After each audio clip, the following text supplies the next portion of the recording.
Bonjour, je m'appelle Cheryl, une écrivaine de 33 ans dont le premier roman policier a connu un succès retentissant. Mariée depuis 8 ans à mon époux, Thomas, nous avons un fils de 7 ans, Gary. À l'origine, Thomas travaillait, mais il a quitté son emploi il y a quelques années lorsque ma carrière d'écrivain a décollé, ce qui lui a permis de rester à la maison, même s'il s'aventurait parfois à jouer aux machines à sous-point dernièrement. Cependant, j'ai été confrontée à une situation pénible.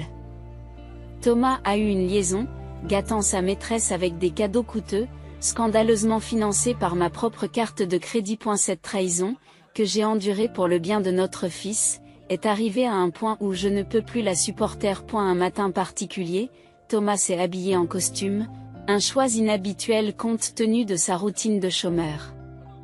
Curieuse, je l'ai interrogé à ce sujet. Elle a d'abord semblé surpris, mais a repris son calme pour me dire qu'il se rendait à un entretien d'embauche, laissant entrevoir la possibilité d'une nouvelle contribution financière. Je lui ai souhaité bonne chance, espérant sincèrement qu'il s'agissait d'un changement positif. Cependant, ma confiance a vacillé lorsqu'il est rentré chez lui à 2 heures du matin, me laissant éveillé et rempli de doutes quant à la véritable nature de sa sortie. Travaillant tard pour respecter une échéance, mon cœur a sombré lorsque Thomas a franchi la porte en titubant, bien après minuit. Elle s'est effondrée sur le canapé du salon, son costume empestant l'alcool et le parfum, son smartphone vaguement serré dans sa main, l'écran manifestement déverrouillé. Poussé par un mélange de suspicion et d'incrédulité, j'ai jeté un coup d'œil à son téléphone. Les textes que j'ai vus ont confirmé l'impensable. Thomas avait une liaison. Mais la douleur s'est accentuée lorsque j'ai réalisé que son amant n'était autre que mon ami intime. Gloria. Les messages révélaient qu'ils avaient dîné dans un restaurant luxueux, connu pour ses vues nocturnes romantiques, un endroit où il ne m'avait jamais emmené. Le choc a été comme un coup physique. Des larmes ont brouillé ma vue alors que j'étais confrontée à la trahison de 2 personnes en qui j'avais profondément confiance. Gloria, qui était elle-même mariée, avait toujours été une confidente. En proie à un trouble silencieux, ne voulant pas réveiller Thomas, j'ai rapidement transféré les preuves incriminantes sur mon propre téléphone afin de les protéger. J'avais besoin de temps pour réfléchir, pour planifier soigneusement mes prochaines étapes. Le lendemain matin, comme si rien ne s'était passé, Thomas reprit son attitude habituelle. Je m'approchai de lui avec décontraction. Thomas, à propos d'hier. Tu m'as dit que tu avais un entretien et que tu étais rentré assez tard.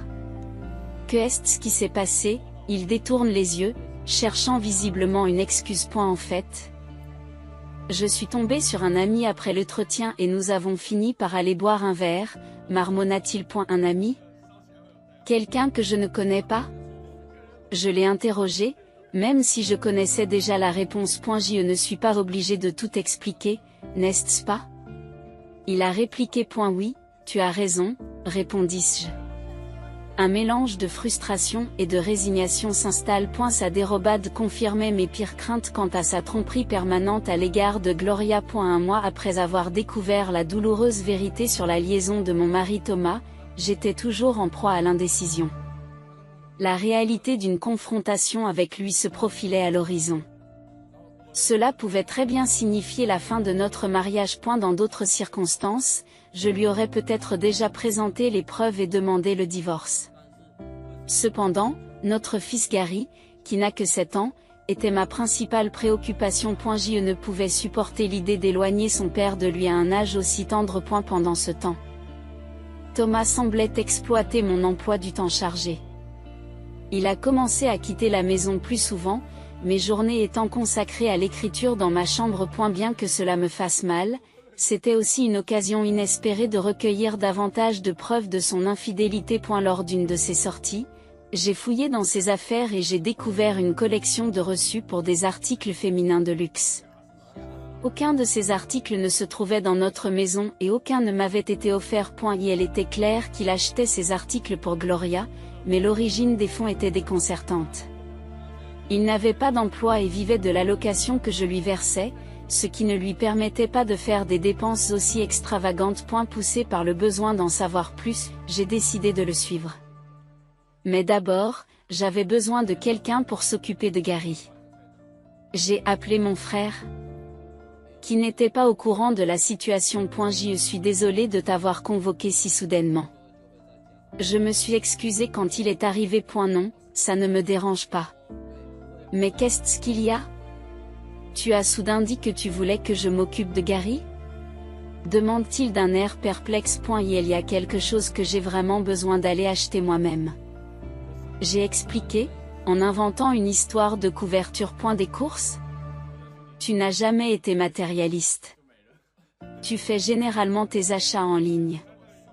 Il m'a fait remarquer qu'il était manifestement sceptique. Je le sais. J'ai répondu, ressentant un pincement de culpabilité pour la tromperie, mais sachant que c'était nécessaire pour protéger ma famille et découvrir toute l'étendue de la trahison de Thomas. Dans la fraîcheur d'un petit matin, le cœur alourdi par le doute, j'ai demandé une faveur à mon frère. Je dois aller chercher quelque chose dans un magasin aujourd'hui. Quelque chose que je ne peux pas commander en ligne.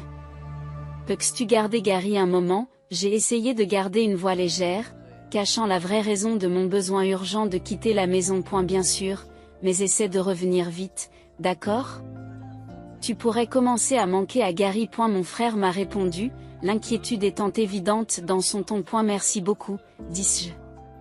Ma gratitude était sincère malgré l'agitation qui régnait en moi. Grâce à l'aide involontaire de mon frère, j'étais libre de chercher la vérité sur les activités de Thomas. Me fondant dans la foule, je suivis Thomas à bonne distance, le cœur serré à chaque pas qu'il faisait vers sa destination. Mes pires craintes ont été confirmées lorsque je l'ai aperçu, confortable et insouciant, se promenant dans une boutique haut de gamme bras dessus bras dessous avec Gloria. Le fait d'être le témoin direct de leur intimité a été un coup dur. Alors qu'elle riait et examinait les articles.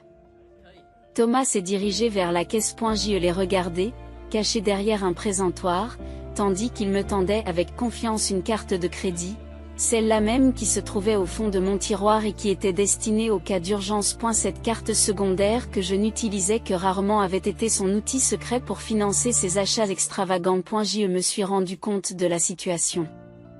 J'étais tellement absorbé par mon travail d'écriture et les échéances à venir que je n'avais pas surveillé nos finances de près. Des frais importants s'étaient accumulés sur la carte en raison de mes récentes dépenses professionnelles, et pendant tout ce temps, Thomas avait ajouté ses transactions frauduleuses à la facture. Nos deux cartes étaient liées au même compte, et je n'avais pas vu les signes de sa trahison cachés au milieu de mes dépenses. Stupéfaite par la profondeur de sa tromperie, Thomas avait non seulement trahi ma confiance sur le plan romantique, mais il avait également abusé de mes ressources financières. J'ai senti s'évaporer les dernières parcelles d'affection que j'avais pour lui. Les reproches se sont mêlés au choc. Je me suis reproché de ne pas m'en être rendu compte plus tôt et d'avoir laissé sa duplicité échapper à tout contrôle. Et la prise de conscience de sa double trahison a été une pilule amère à avaler, marquant un tournant dans la façon dont j'envisageais notre mariage. Malgré l'évidence écrasante de la trahison, je n'arrivais pas à trouver en moi la force de pardonner à Thomas. Le cœur lourd, j'ai documenté ces moments intimes avec Gloria par des photos discrètes avant de rentrer chez moi. Dans les jours qui ont suivi, j'ai consacré toute mon énergie à l'élaboration d'un plan pour le confronter. Chaque fois qu'il sortait, j'explorais son PC à la recherche d'indices supplémentaires. Comme son téléphone et son ordinateur étaient reliés, je pouvais facilement accéder à leur communication. Et je n'ai pas tardé à découvrir des plans pour une escapade avec Gloria pendant les prochaines vacances. Un voyage de 6 jours. C'est ma chance, me suis-je dit. Un mélange de détermination et de désespoir colorait mes pensées. J'avais l'intention de confronter Thomas et d'arranger les choses pendant qu'il était parti avec sa maîtresse. Cependant, je me heurtais à un obstacle de taille. Notre fils, Gary. Je devais m'assurer qu'il ne connaisse pas la douloureuse vérité sur la liaison de son père, et il serait difficile de mettre mon plan à exécution sans qu'il ait vent des détails. À contre-séure, j'ai décidé de demander l'aide de mon frère une fois de plus. Je déteste demander cela, mais peux-tu t'occuper de Gary pendant les prochaines vacances? Demandai-je en essayant de paraître décontracté. Les vacances? Tu veux dire les 6 jours? Demanda-t-il, la voix empreinte de suspicion. Oui, j'ai quelque chose d'important à gérer. Répondis-je en essayant de masquer mon anxiété. Quelque chose d'important, hein? Il me regarda d'un air qui suggérait qu'il en savait plus que ce que je lui avais dit. Ces paroles suivantes me prirent au dépourvu. Cheryl, tu n'es pas obligée de tout gérer toute seule. Que est-ce que tu veux dire par là? Demandai-je, ma voix étant à peine un murmure. Thomas me trompe, n'est-ce pas? Dit-il sans embâge. Mon cœur a battu la chamade. Comment l'as-tu su?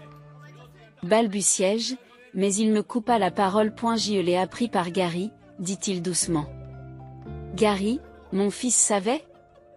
Même s'il n'était qu'un enfant, il semblait avoir compris suffisamment de choses pour se rendre compte que quelque chose n'allait pas. Elle avait vu son père se rapprocher de quelqu'un qui n'était pas moi. Et cela l'avait bouleversé. Et la révélation de mon frère nous a rappelé à quel point les enfants peuvent être sensibles et observateurs. Même à un jeune âge. Il semble que Gary ait senti la tension et la tristesse qui régnaient dans notre foyer, ce qui a encore compliqué le paysage émotionnel de notre famille. Je pensais que je protégeais bien Gary de l'agitation qui régnait à la maison. Pourquoi? Mon frère a appuyé doucement sur le champignon, ses mots coupant court à mes défenses. Les actions de Thomas t'ont suffisamment blessé pour que même Gary s'en aperçoive. Envisageais-tu de rester avec lui, alors que je me débattais avec les implications d'un divorce, craignant que cela n'affecte profondément Gary? Mon fils est entré à l'improviste dans la pièce. C'est bon, maman. Je suis de ton côté, a-t-il dit, d'une voix jeune et résolue. Je ne veux personne qui te rende triste, maman. Tant que je t'ai, tout va bien. Ces paroles si mûres pour son âge m'ont fait monter les larmes aux yeux. Merci, Gary. J'ai réussi à faire entendre ma voix chargée d'émotion. Je me suis tournée vers mon frère et j'ai ajouté. Et merci à toi aussi. Et merci à toi aussi. Forte du soutien de mon fils et de mon frère, j'ai trouvé le courage de faire face à ce qui devait être fait. Gary et moi avons commencé à planifier notre déménagement, en le faisant coïncider avec le moment où Thomas serait parti en voyage avec Gloria. Mon frère nous a aidés à faire nos bagages discrètement, en s'assurant que tout était prêt pour un départ rapide. Et la veille du départ de Thomas, j'ai décidé qu'il était temps de le confronter directement. Je l'ai trouvé en train de préparer une valise dans notre chambre. Thomas, pourquoi fais-tu une valise? Que est-ce qui se passe? Demandai-je en feignant l'ignorance. Ah, ça? Je pars en voyage avec des amis à partir de demain. Répondit-il en évitant mon regard. Un voyage? Pourquoi n'en as-tu pas parlé plus tôt? Je l'interroge, cherchant à obtenir plus de détails. C'était un projet de dernière minute. Rien de sérieux. J'utilise mon allocation mensuelle pour cela. Dit-il d'un ton dédaigneux, suggérant qu'il voulait mettre fin à la conversation. Malgré son malaise, il a continué à masquer la vérité. Je pris une profonde inspiration, d'une voix calme et déterminée que j'utilisais rarement, je demandai, es-tu sûr que ce n'est qu'avec tes amis? Thomas s'est visiblement crispé, ses épaules se contractant sous l'effet de la nervosité. Malgré son malaise évident, il s'accroche obstinément à son mensonge. Tu insistes, n'est-ce pas? Balbutiait-il. D'accord, je comprends. Profite de ton voyage avec tes amis. Dis-je, l'ironie ne se perdant pas dans mon ton. J'en aurais profité de toute façon, marmonna-t-il. Mais l'assurance dans sa voix était forcée. Une fois tout mis à nu, je savais ce qu'il restait à faire. Mon frère, mon fils et ma détermination avaient préparé le terrain pour un nouveau départ, sans tromperie. Même si vous n'en avez pas parlé, il est essentiel de rendre des comptes.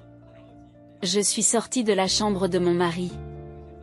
Luttant avec mes pensées. S'il avait dit la vérité dès le départ, nous aurions peut-être pu nous séparer à l'amiable, en discutant de la pension alimentaire. Malgré sa trahison, il fut un temps où mon amour pour lui était profond. Il avait été mon roc lorsque mon roman n'avait pas eu d'impact. Je voulais éviter de nourrir une réelle amertume à son égard. Pourtant, dans les circonstances actuelles, je devais protéger mon cœur, surtout pour le bien de mon fils et pour mon avenir. Il était clair que le moment était venu pour moi de faire un geste décisif. Il n'y avait aucune raison de se retenir plus longtemps, surtout après avoir découvert plus de sa tromperie. Le lendemain matin, après qu'il soit parti en voyage, j'ai vérifié le tiroir et j'ai constaté qu'il avait à nouveau pris ma carte de crédit. J'ai réagi rapidement en appelant la société émettrice de la carte pour déclarer sa perte et la faire désactiver. Lorsque mon fils s'est réveillé, ses yeux brillaient d'excitation et il m'a demandé « Maman, c'est aujourd'hui, n'est-ce pas ? Le jour où nous déménageons dans notre nouvelle maison ?» Tous les doutes que j'avais encore se sont évaporés à ce moment-là. « Oui, Gary », ai-je souri, rassuré par son enthousiasme. J'ai annulé la carte de crédit et il est temps pour nous de prendre un nouveau départ dans notre nouvelle maison. Avec l'aide de mon frère, le déménagement s'est déroulé sans encombre. Nous avons transféré nos affaires dans notre nouvelle maison, tandis que celles de mon mari ont été envoyées ailleurs. Le lendemain, alors que nous nous installions dans notre nouvel espace avec mon fils et mon frère, un profond sentiment de paix et d'anticipation de l'avenir m'a envahi. Lorsque mon mari m'a appelé, sa voix s'est faite hésitante. « Bonjour, oh Cheryl, qu'y a-t-il ? » Eh bien, ce voyage s'avère plus coûteux que je ne l'avais prévu. Pourrais-tu m'envoyer un peu d'argent ? J'ai tout de suite compris qu'il avait des difficultés financières parce que j'avais gelé sa carte de crédit. Il contournait le vrai problème, à savoir l'utilisation non autorisée de la carte, et sa demande indirecte d'argent était irritante. As-tu budgétisé ce voyage tout seul ? Lui ai-je demandé calmement. Je suis désolé, mais je ne peux pas vous prêter d'argent. Sa réponse était empreinte de frustration. Ne sois pas comme ça. Si tu ne m'aides pas, je serai le seul à ne pas profiter de ce voyage. Tu veux dire que tu seras le seul ? Se corrige-t-il ? Sa confusion était évidente, même à travers le téléphone. Après tout, vous êtes en voyage. Vous ne voulez montrer que les bons côtés, n'est-ce pas ? Mais désolé, la carte que vous avez prise n'est plus valable, alors vous devrez vous débrouiller. De quoi parlez-vous, Cheryl ? Quelle carte ? Il feint l'ignorance. Faire semblant de ne pas savoir ne sert à rien. Je réplique. D'une voix ferme. Tu paniques parce que tu dis des choses qui n'ont pas de sens. Je ne sais rien d'une carte. Assez, m'exclamai-je, ma patience s'épuisant. Je sais déjà que tu me trompes avec ma meilleure amie, Gloria. Que est-ce que tu croyais ? Que je n'en savais rien ? Tu te moques de moi ? C'est évident. Non, ce n'est pas ce que tu crois, je ne te trompe pas. Il tente de me rassurer, la voix désespérée. J'étais furieuse qu'il continue à tout nier. Debout, avec mon frère et mon fils à côté de moi, toute ma fureur refoulée a éclaté. Arrête de trouver des excuses. Tu avais une famille et tu l'as trompée avec une autre femme. Pour couronner le tout, tu as utilisé la carte de quelqu'un d'autre. Te rends-tu compte à quel point tes actes sont méprisables, Cheryl ? Calmons-nous un instant. Il a tenté de l'apaiser, mais il était trop tard. La vérité était sortie et il n'y avait plus de retour en arrière possible. Comment puis-je rester calme face à la personne que je méprise le plus ? J'ai fulminé au téléphone. Sache que je n'ai pas l'intention de te pardonner ni de t'aider. Quant à elle, elle peut aller voir ailleurs. Et ne vous montrez plus jamais à Gary et à moi.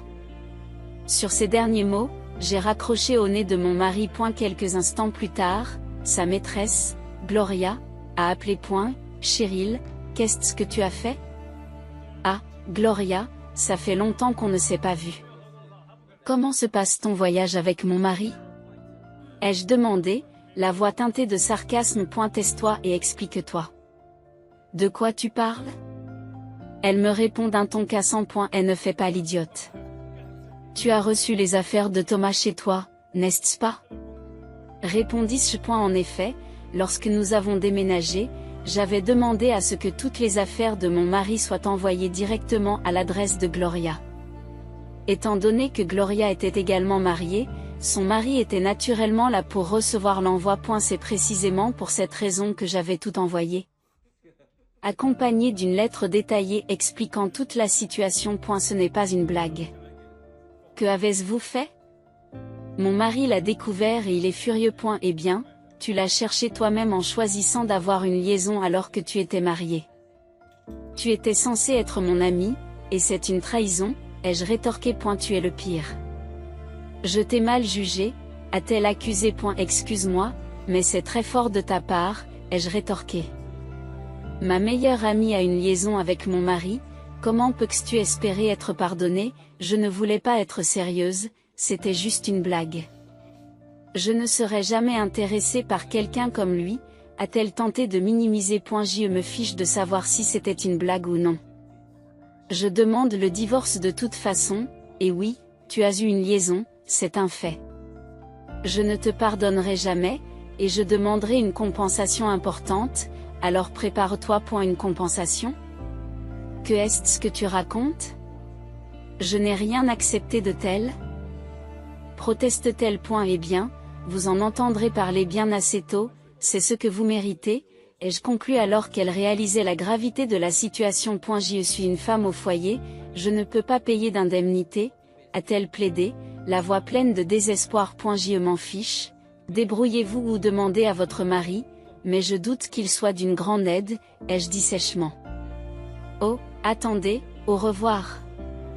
J'ai raccroché avant qu'elle ne puisse répondre et j'ai rapidement bloqué son numéro. Plus tard, j'ai engagé mon avocat pour finaliser mon divorce et j'ai demandé une compensation pour mon ex-mari et Gloria, ainsi qu'une pension alimentaire pour les enfants. J'ai également demandé le remboursement des frais de carte de crédit non autorisés. Et la pression financière était trop forte pour le mariage de Gloria.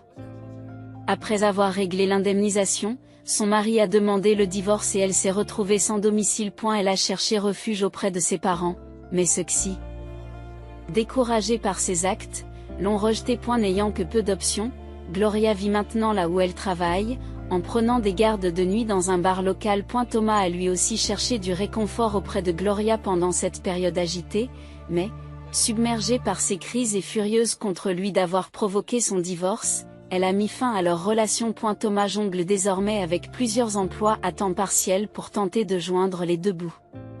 Sa longue période de chômage l'a empêché de trouver un emploi stable. S'il devait prendre du retard dans le versement de sa pension alimentaire, je suis prête à réclamer sans hésiter ce qu'il doit. En ce qui me concerne, la vie a pris un rythme paisible dans notre nouvelle maison avec mon fils. Il grandit vite et chaque jour est rempli de nouvelles joies et d'aventures. Ma principale préoccupation est de lui apporter tout l'amour et la stabilité dont il a besoin, afin qu'il n'ait plus jamais à affronter le genre de tourmente que nous avons traversé. Nos jours sont plus radieux maintenant et je m'engage à faire en sorte qu'il le reste.